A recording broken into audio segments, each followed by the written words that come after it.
বাঙালি বলতেই বুঝি আমরা মাছে ভাতে বাঙালি। আর এই নামটা কিন্তু শুনতেও অনেক ভালো লাগে।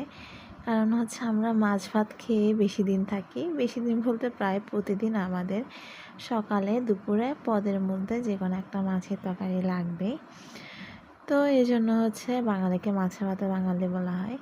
এদিকে হচ্ছে আমার কিন্তু রুই মাছটা একটু বেশি পছন্দ অন্য মাছের তুলনায়। তো আমি হচ্ছে আজকে একটু মাছের তরকারি রান্না করে নিয়েছিলাম নিজের মতো করে।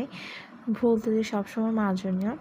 তো আমি বাসায় যেভাবে নিজের পছন্দ হয় ওইভাবে রান্না করি। এই যে এদিকে দেখো মশলা কিন্তু সবসময় একটু গরম পানিতে দিলেই ওই তরকারির স্বাদ নাকি বেশি হয়। আমি জানি না, তবে যতটুকু বাসা থেকে পরিবার থেকে শুনেছি অতটুকু ওইভাবে রান্না করার চেষ্টা করি। এদিকে দেখো আমার কিন্তু ফ্রিজে আগের দিনে কিছু আলু সিদ্ধ করা ছিল। আর দেশি আলু দিয়ে কিন্তু মাছের ঝোলটা খেতে অনেক বেশি ভালো লাগে। যারা রান্না করে তারা তো জানো দেশি আলুটা অনেক মিষ্টি হয়। এদিকে হচ্ছে আমি তোমাদের সাথে কথা বলতে বলতে আমার মশলাটাও কষে গেছে।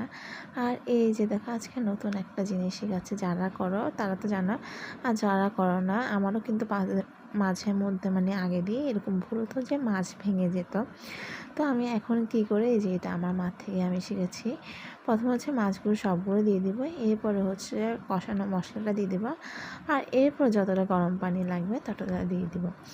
আর এই যে ধনে পাতা, যেটাকে বলে অক্কল তরকারির বরপাতা, তো বরপাতা হচ্ছে আমরা আঞ্চলিক ভাষায় ধনে পাতাকে বলি।